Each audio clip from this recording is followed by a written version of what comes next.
Dia minta dengan aku dan keadaan dia menangis. Allahumma ajirni minan nar. Ya Allah, mujauhkan aku daripada azab neraka yang pedih. Kerana aku takut kepada neraka-Mu, ya Allah. Sekali.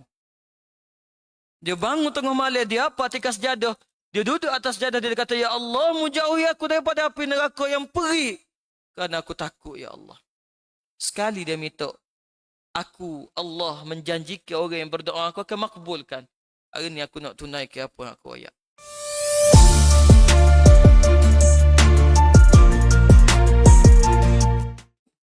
Orang yang solat isyak-nya secara berjemaah, semaya isya dari keadaan berjemaah, ganjaran Allah Subhanahu Wa Taala berikan kepada dia seolah-olah dia menghidupkan separuh malam. Besar. Separuh malam ni kalau cari pokok kita start daripada Gorik siapa pukul 2 pagi tak ada duk ngatik dah ni. Separuh malam tu ibadat saja. Tak ada dah tak jumpa nak cari dah. Paling tidak pahisa kita klik tengok TV besar dah ni. Kemudian Allah Subhanahu Wa Taala beri lagi orang yang semaya subuh dan keadaan berjemaah. Seolah-olah dia menghidupkan sepenuh malam. Ini kelebihan yang Allah Subhanahu Wa Taala berikan kepada kita. Maya isa nak apa minit sangat. Paling lama tu email baca sopipi. Lama tu sopipi tu. Kalau tidak kalau kita semaya rumah kita kak. Rakaat pertama kuliah, kedua qul Allah. Kontrak sampai mati dah tu, tak boleh tukar tu. Semaya sore ko. Tak boleh gitu. Lepas waladhalin amin kuliah. Tu panjang tu. Kalau tak inna ataina kak. Kalau berasa mari email tinggi sikit dia baca inna anzalna dia ni.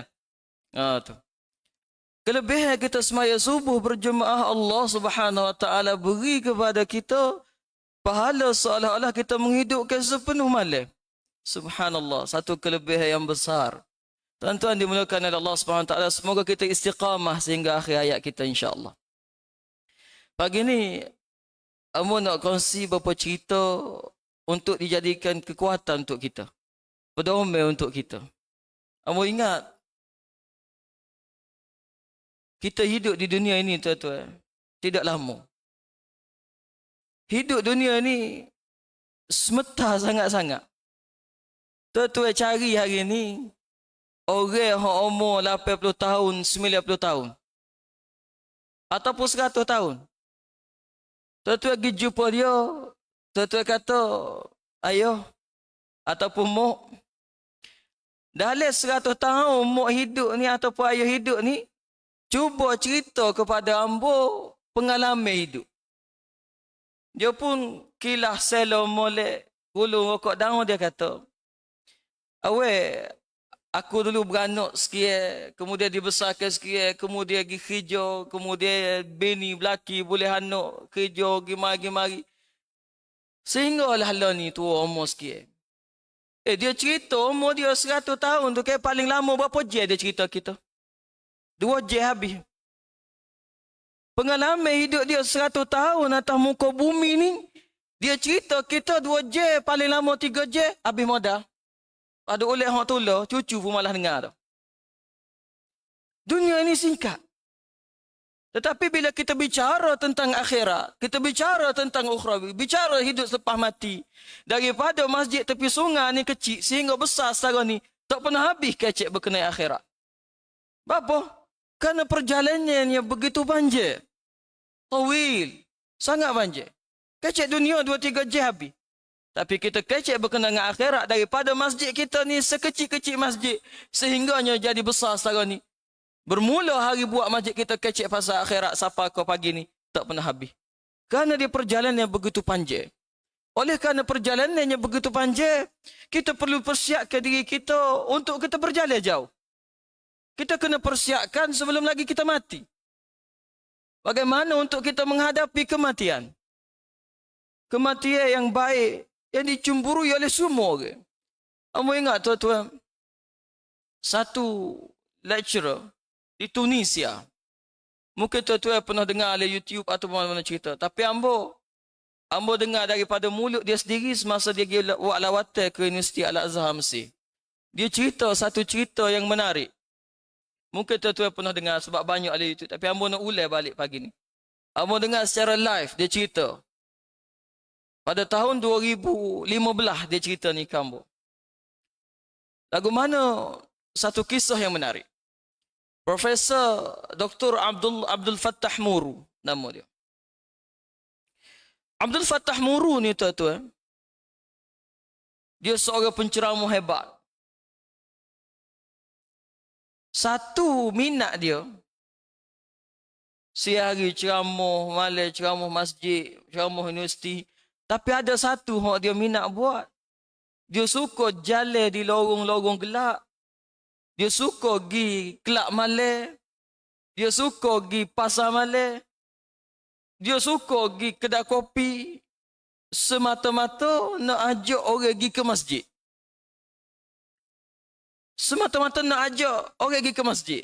Dan dia tak lama. Dia kecuek bahawa orang dia kata, kita pergi semayang masjid. Kita pergi duduk masjid. Kita pakat pergi duduk masjid. Masjid kita sikit, tak sampai 2 minit dia kecik ajak pergi masjid. Ringkah. Tu. Kita berani ajak pergi masjid. Kita berani kada ajak orang pergi masjid, ketuk pintu rumah orang pergi masjid. Sebab tu dunia hari ni, yang mau tengok popok tabligh. Bismillah, Masya Allah. Dia boleh pergi ketuk rumah semata-mata nak ajak mari ke masjid. Kita belum tentu boleh ketuk pintu-pintu dalam rumah kita untuk ajak anak-anak kita semaya. Tapi tu kita takut. Kalau ingat petai-petai duduk jeruh pokok bunga, basuh motor kereta lalu popok tabligh, nususnya. Dia gidah rumah orang sebelah tu kan. Kita dah. Kenalin supaya nak ngadak untuk peti. Dia pun mari depan rumah kita, buat tabligh kita pun senyap, alik lasih. Oh ya, abah tak ada. Dia nak ajak pergi masjid Dia bukan nak pergi butai pitih ke apa. Tapi nak oyak kerja buat, ajak orang ke masjid pada dunia hari ni. Subhanallah, buat tabligh buat. Syekh Dr. Abdul Fattah Muru, dia kata cerita ni masa aku umur 30 Masa aku umur 30 aku jalan di satu malam yang gelap. Hampir subuh dia kata. Pukul 3-4 pagi. Aku jalan untuk ajak orang pergi ke masjid. Siapa dia ada masa tu? Ada pokok mabuk. Pemabuk tega yang duduk tepi jalan. Dia kata di tangan kanan aku ada torchlight. Ada lampu suluh. Di tangan kiri aku lebih kayu sekaki lebih. Untuk aku katok anjing liar mari ke kaki. Dia pusing. Dia jalan. Dalam keadaan dia jalan, dia lalu satu tempat sapuk. Dia bunyi nasar. Dia bunyi dengusai orang tua. Nyawa tak lepas. Kemudian dia suluh. Dia dapati ada seorang umur 60 lebih yang tidur di atas satu kotak tepi tong siapa. Dia suluh dia pergi dekat. Dia kata, Pak Cik. Cik buat apa? Di tepi Pak Cik tu ada botol-botol arak lah. Mabuk tegar Pak Cik ni. Pak Cik tu pun bangun congok. Dia cerita. Dia kata Syekh Abdul Fattah Muru ni, dia kata, Pak Cik, tak lama dah nak subuh. Pagi ni hamba nak ajak Pak Cik pergi semaya masjid. Hamba nak ajak Pak Cik pergi semaya masjid. Pak Cik tu bang, dia kata, awal, aku ni tak ingat bila kali terakhir aku pergi masjid.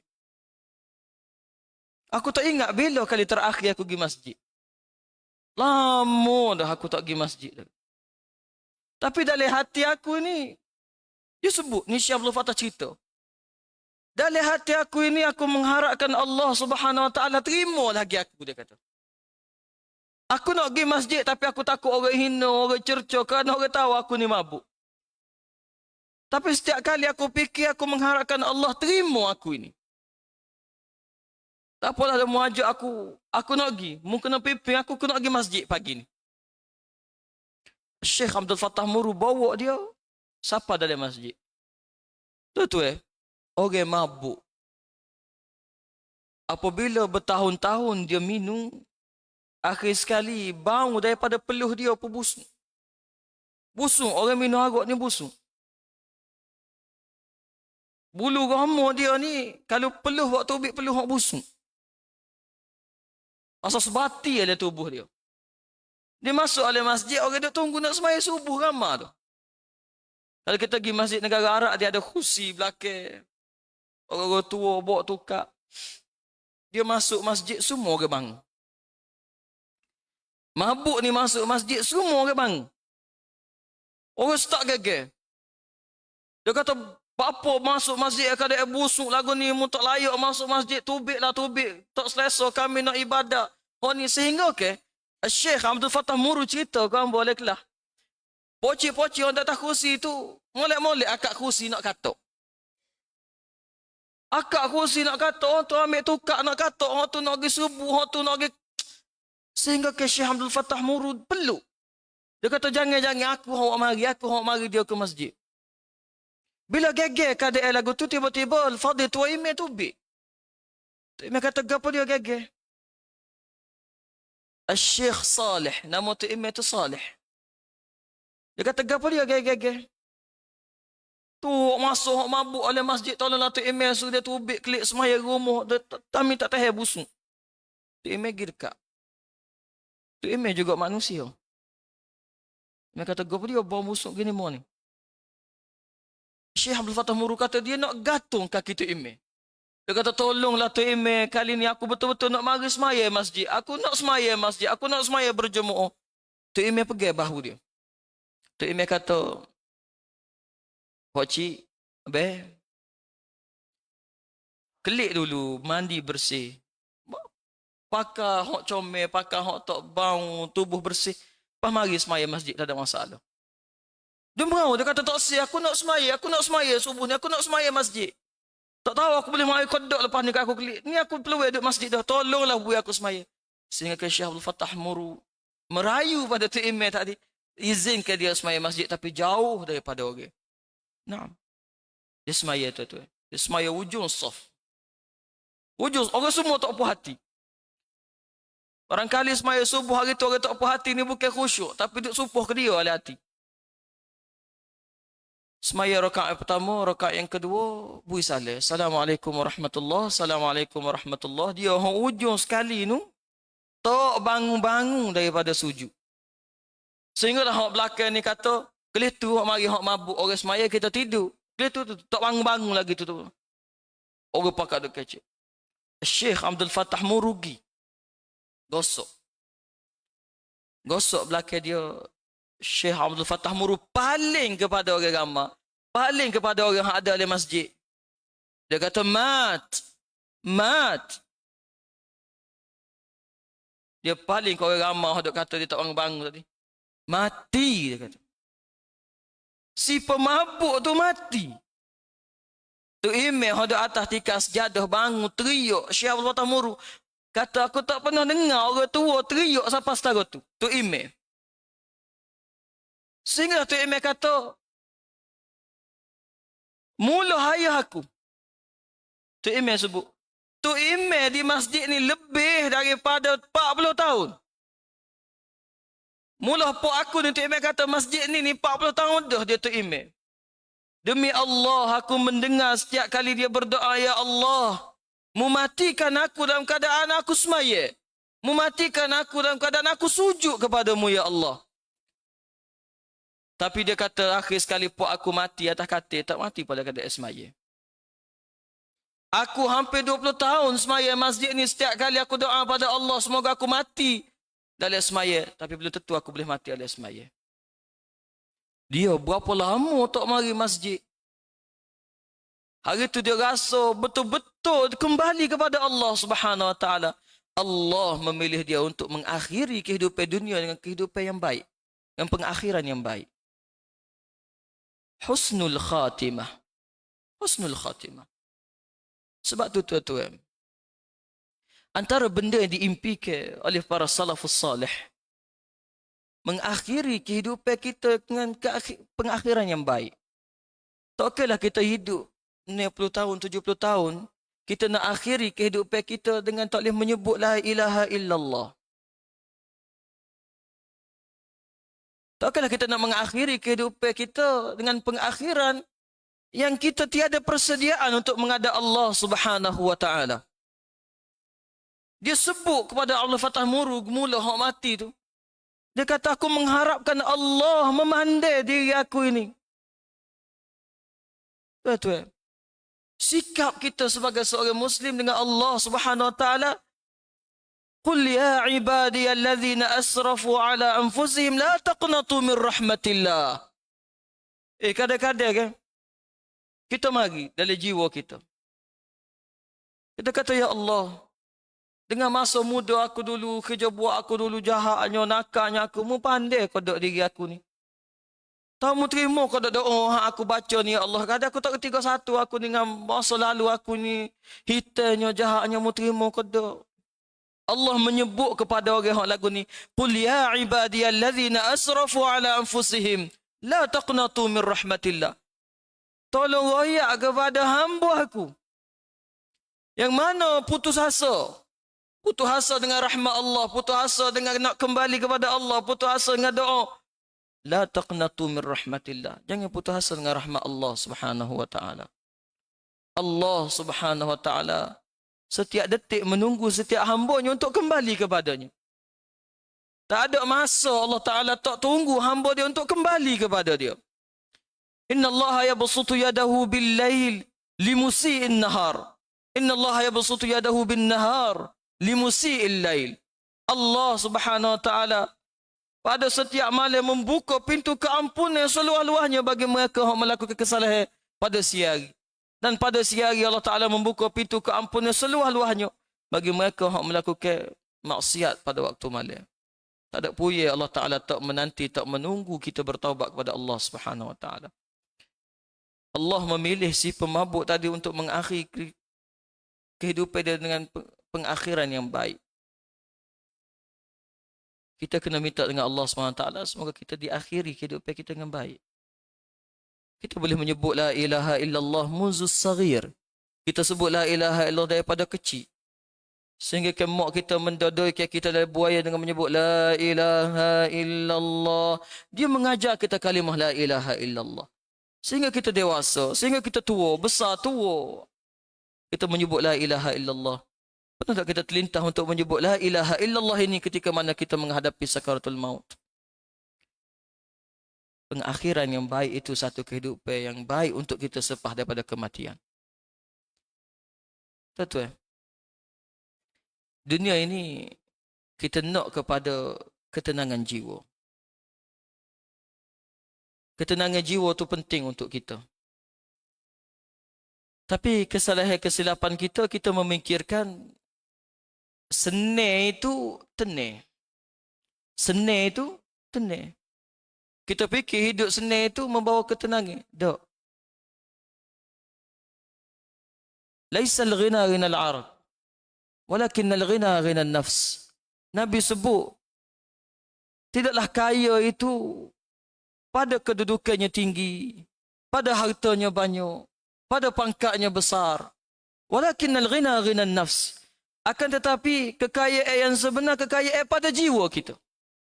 Tuan-tuan, kalau mau sebut dalam masjid ni, mungkinlah 90% ingat masa lalu.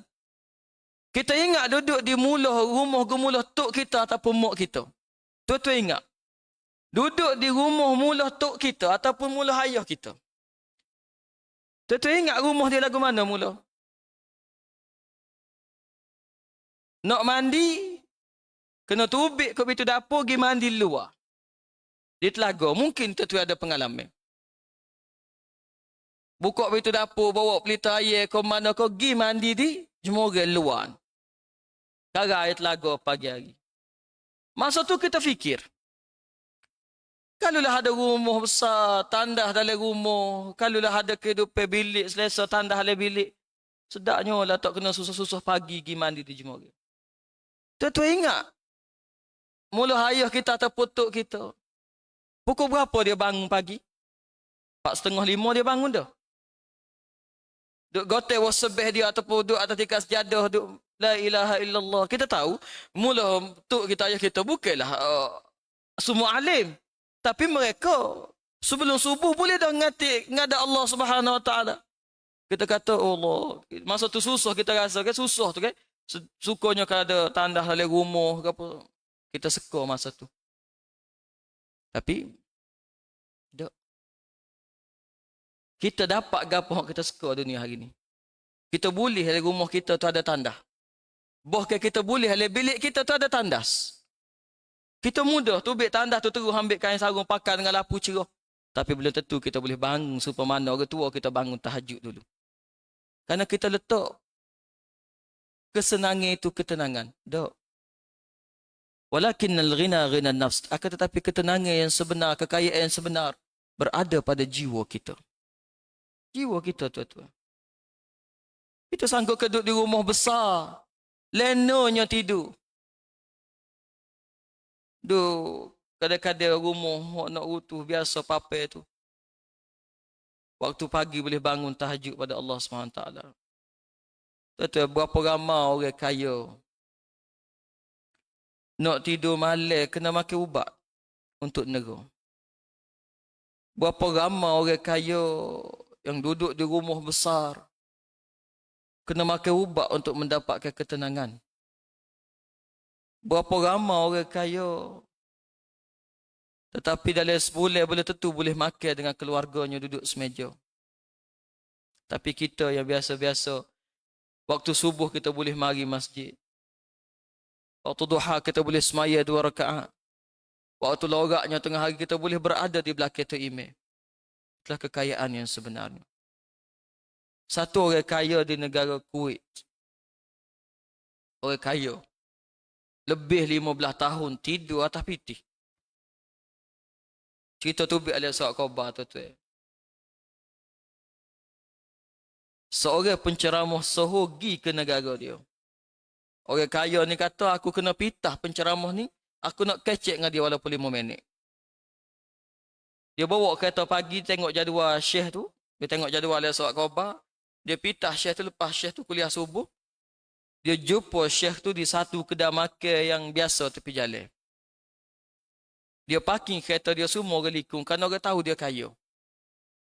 Dia turun daripada kereta dia. Dia pergi meja syekh yang tengah makan. Dia kata, syekh, aku nak makan ni yang mu tengah makan. Orang ramai sebut kata, mu ni bukan setakat makan ni syekh. Kedai kalau mu nak mu boleh bayar lagi sebab mu kaya. Tak apa orang lain tak lagi jauh aku nak kecek dengan syekh. Dia kata, syekh, 15 tahun. Selepas 15 tahun, aku rasa makan ni paling halal aku makan ialah makan ni mu ni. Kerana aku tahu mu akan cari rezeki yang halal untuk perut mu. Syekh kata, alhamdulillah, aku yakin dia halal. Dia makan. Tengah dia makan, dia teriuk. Dia teriuk. Dia kata, syekh, orang sanjung aku kerana aku ada harta. Setiap lorong mesti ada gambar aku.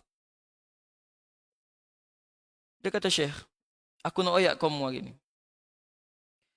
Hasil daripada kekayaan aku ini bukan daripada duit yang halal. Ni dia pecah lubang gitu. Hasil daripada aku jual mukhaddarat. Hasil daripada aku jual dadah. Syekh, 15 tahun. Aku hidup dalam kekayaan 15 tahun. Aku tak ada kesenangan, tak ada ketenangan dalam jiwa aku. Aku tengok bibi aku miskin. Tetapi dia lebih tenang daripada aku. Aku tak boleh tenang sehingga aku kena makan ubat kalau aku nak tidur. Aku lara, dia kata. Syekh, aku nak minta mu uruskan ke semua harta aku ni, dia kata.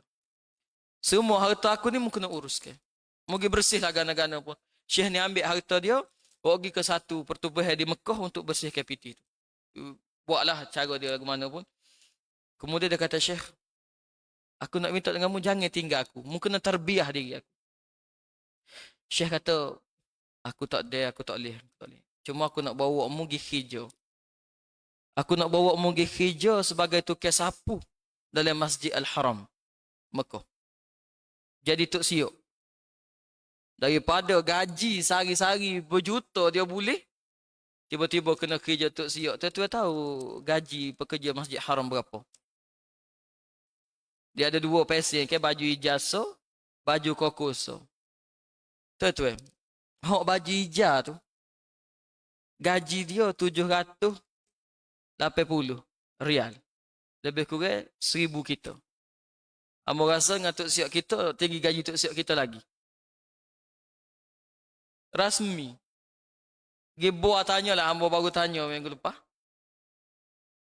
Nak kepastian, kita tahu dah nak kepastian. Dia kata gaji aku 780. Hok baju koko tu 900. Duk learning, mungkin masa dia tu lebih rendah gaji. Dia kata, Syekh tarbiyah aku. Syekh kata apa? Aku bawa mugi kerja Masjid Haram. Daripada juta-juta PT, tiba-tiba nak kena ambil 800 bulan. Tak apalah, dia tekad untuk berubah. Dia tekad untuk berubah seperti mana sahabat Nabi Abu Dzar Al-Ghifari.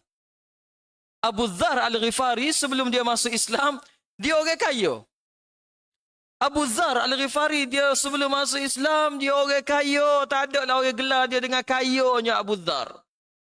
Pakai Abu Dzar sekali pakai tak sih. Makannya Abu Dzar tak boleh berulang dalam seminggu tu. Kena ulang, kena hak lain, menu lain. Kerja Abu Dzar sebelum masuk Islam, Jundub bin Junadah nama dia, qati'un tariq. Penyambung jalan ni. Orang nak pergi berdagang, lalu kok kapur Ghifar, orang takut kalau Abu Dzar dia, kerana dia behar habis barang-barang orang. Kaya dia sebelum masuk Islam. Tapi setelah dia masuk Islam, Abu Dzar meninggalkan segala kekayaan yang dia ada. Sehingga kan hari kematian Abu Dzar hanya ada sepasang jubah sahaja untuk dipakai ke semasa nak kafir dia. Berubah sungguh-sungguh. Mus'ab. Tak ada lah Mus'ab sahabat Nabi yang kaya. Air bang tak siapa kat orang lain. Dia pakai dah Mus'ab ni. Tapi setelah dia masuk Islam, hari nak mengkafankan jenazah Mus'ab, tarik kepala kaki napuk, tarik kaki kepala napuk. Meninggalkan mujahadah sungguh-sungguh. Seperti mana dia ni di Kuwait ni tadi. Dia kerja di Masjid Haram. 2 tahun Syekh tu pergi lepas pada dia kerja. Syekh tu pergi tegur dia, dia peluk teriuk. Dia kata, Syekh, sepanjang 2 tahun kalau nak banding dengan 15 tahun hak aku tidur atas pitih, jauh lebih tenangnya 2 tahun ini. Aku mengangkat takbir Allahu Akbar. Aku mengharapkan aku kali pertama angkat takbir lepas pada tu imam. Berebutnya aku nak angkat takbir. Aku semaya, sujud, rokok aku lepas pada aku semaya. Aku dia angkat tangan 2 belah. Aku minta pada Allah Ta'ala. Dan kadang aku rasa manisnya sebagai seorang hamba Allah. 15 tahun semasa aku kaya. Tangan ada tubuh aku ni tak sempat aku nak angkat berdoa kepada Allah Subhanahu Wa Ta'ala. Lah ni aku rasa tenang sungguh 2 tahun. Mudahan aku semoga istiqamah. Jiwa yang tenang. Jiwa yang dipanggil oleh Allah Subhanahu Wa Ta'ala. Kita mati. Lepas daripada mati, nama kita tu yang panggil. Aime, Mak, Ali, oh timbanganmu, gani kesalahanmu, ni mu buat, ni mu buat. Terakhir sekali untuk menentukan syurga ataupun neraka, Allah tak panggil dah nama. Awal-awal ni tu yang panggil nama, mu, nama sikit-sikit timbang amalanmu, mu kena pergi minta maaf dengan dia ni, mu kena buat salah, mu. Tu yang panggil nama. Tapi saringan terakhir, untuk menentukan syurga ataupun neraka, Allah tak panggil nama, tapi Allah panggil dengan ya ayyatuhan nafsul mutmainnah irji'i ila rabbiki radiyatan mardiyah fadkhuli fi ibadi wadkhuli jannati. Allah memanggil hamba dia dengan wahai yang memiliki jiwa yang tenang. Wahai yang memiliki jiwa yang tenang. Irji'i ila rabbik. Mari kembali kepada aku. Aku hak ciptamu, aku hak buatmu, aku hak tadbirmu. Kepada aku meminta, kepada aku berdoa. Aku hak jagamu. Radiyatan mardiyah. Aku nak ayat kamu hari ini. Radiyatan mardiyah. Aku redha kehidupanmu keseluruhannya. Fadkhuli fi ibadi wadkhuli jannati. Allah Ta'ala masuklah syurga wahai hambaku. Allah tak panggil masuk syurga wahai aimah, masuk syurga wahai mak. Tak. Allah kata masuk syurga wahai hambaku.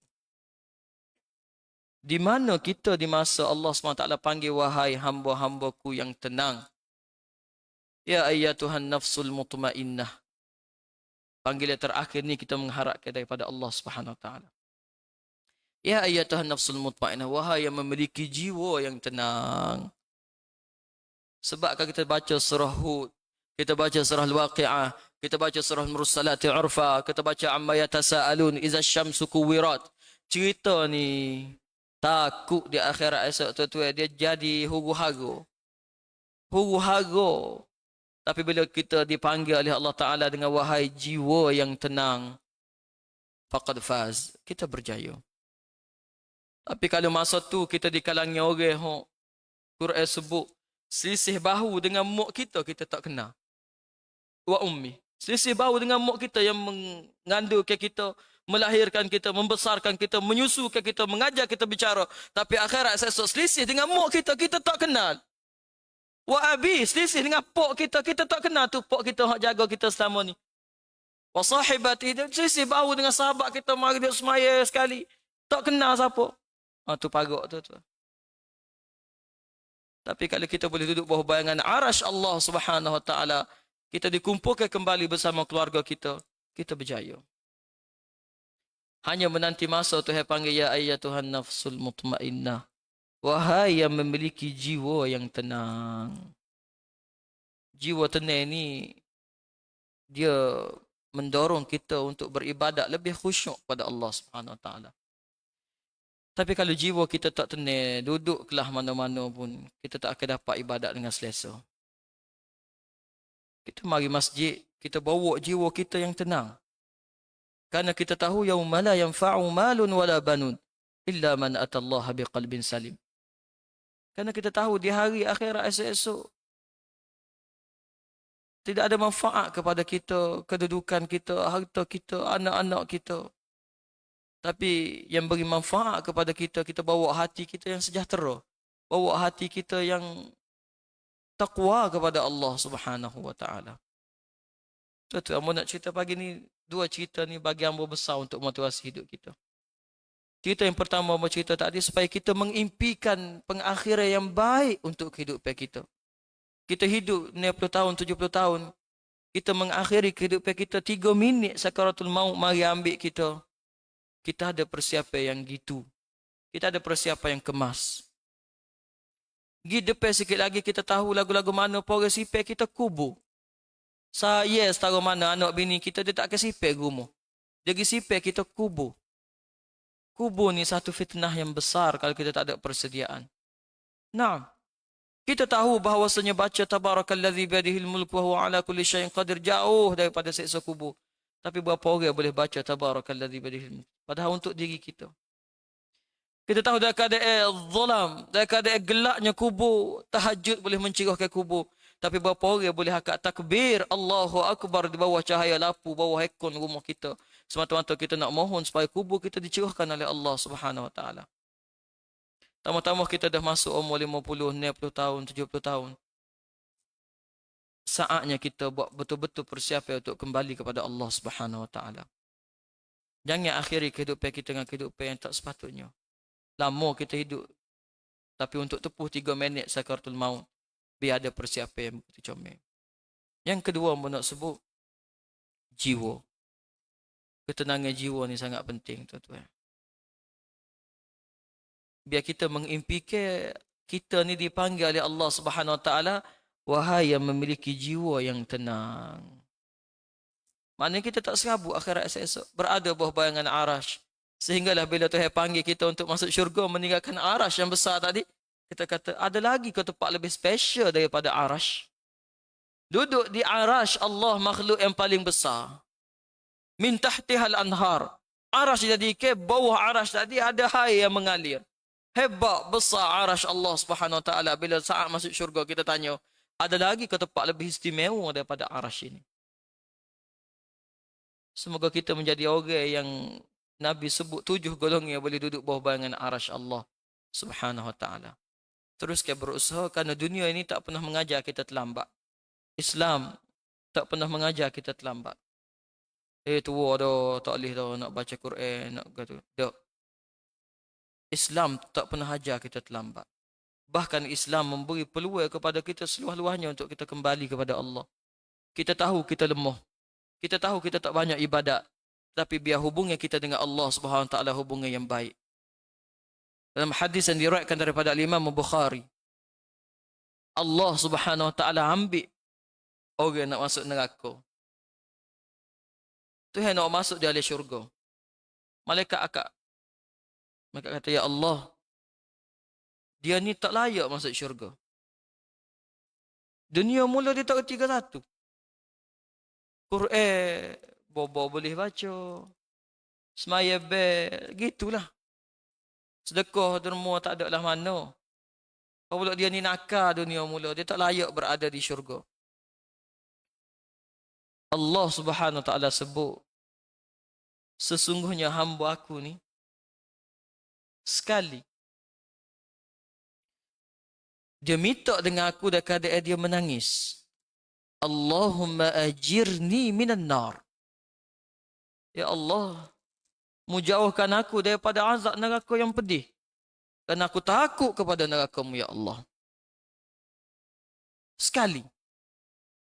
Dia bangun tengah malam, dia apa atas sejadah. Dia duduk atas sejadah, dia kata, ya Allah, mujauhi aku daripada api neraka yang perih. Kerana aku takut, ya Allah. Sekali dia minta, aku, Allah, menjanjikan orang yang berdoa, aku akan makbulkan. Hari ni aku nak tunaikan apa yang aku ayat.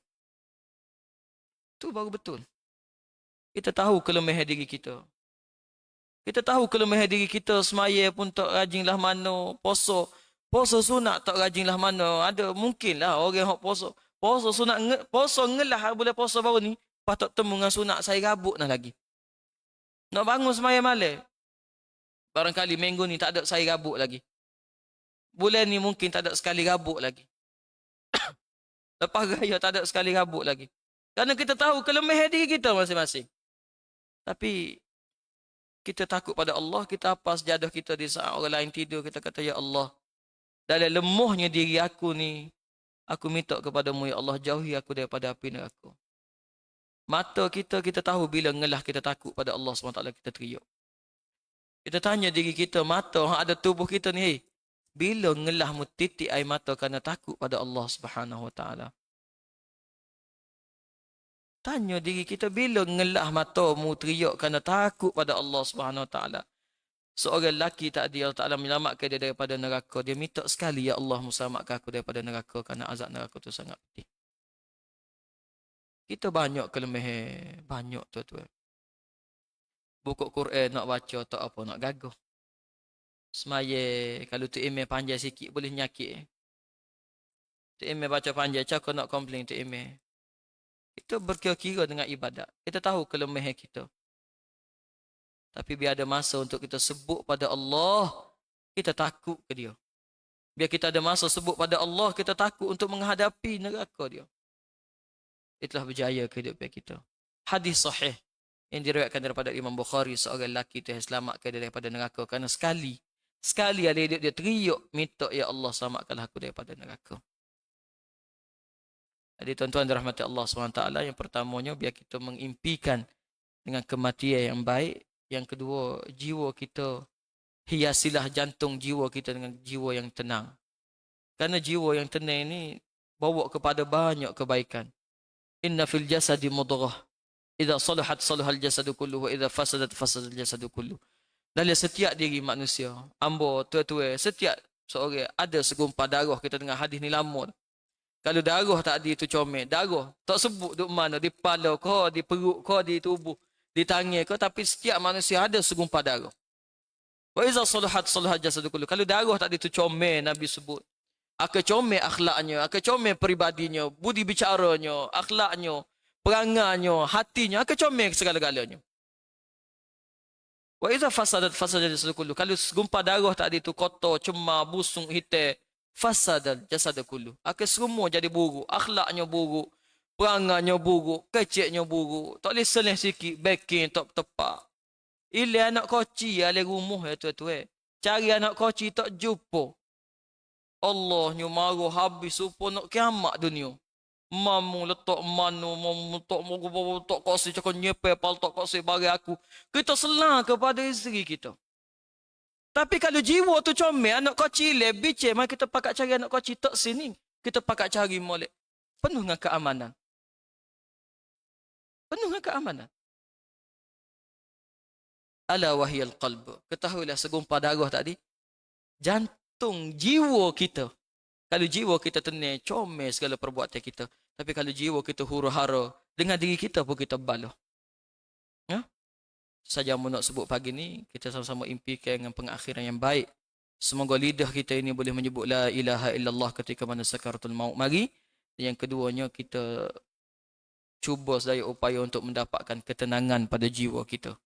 Kerana dia cenderung kepada ibadat yang baik kepada Allah Subhanahu wa taala. Mohon maaf atas kekasaran bahasa atau putus hati. Hadza billahi taufiq. Wa sallallahu ala nabiyyina Muhammad wa ala alihi wa ashabihi ajma'in. Bismillahirrahmanirrahim.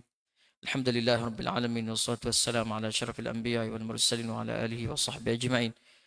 Ya Allah, ampunkanlah dosa kami, kesalahan kami, kekhilafan kami, dosa yang besar kami lakukan, dosa yang kecil kami lakukan, dosa yang sengaja kami lakukan, maupun tidak sengaja yang kami lakukan, ya Allah.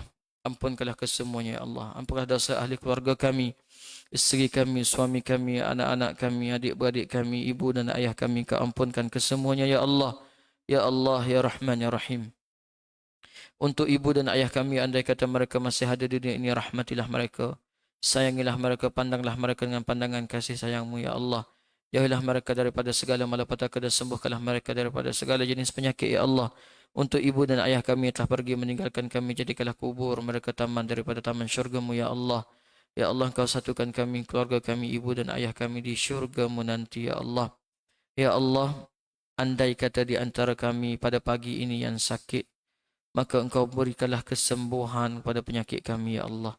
Andai kata di antara kami pada pagi ini yang keluh kesah, maka Engkau berikanlah ketenangan pada jiwa kami.